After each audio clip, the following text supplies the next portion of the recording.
Yes, I cannot deny that there is a residue.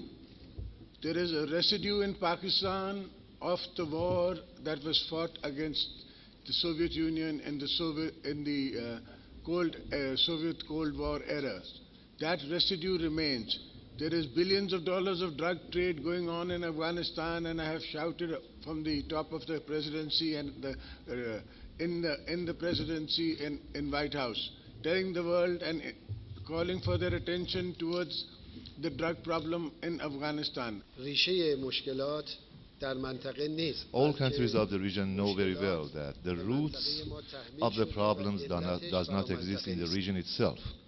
And these problems have been imposed on our region. There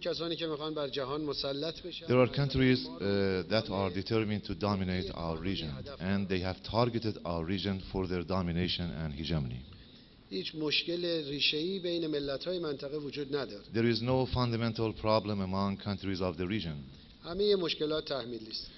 All problems are coming from outside. The engagements that we have had recently, unfortunately,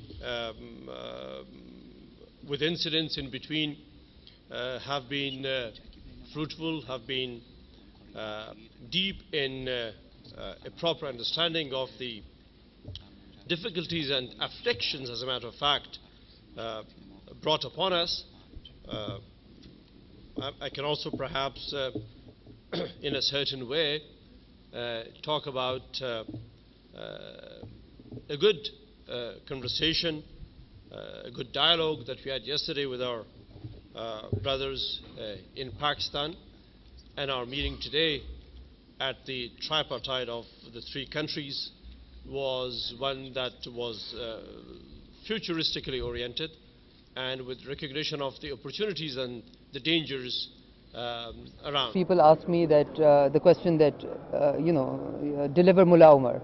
If that is the expectation, then we are not even there's no reality check then. Then they are not only unrealistic but preposterous.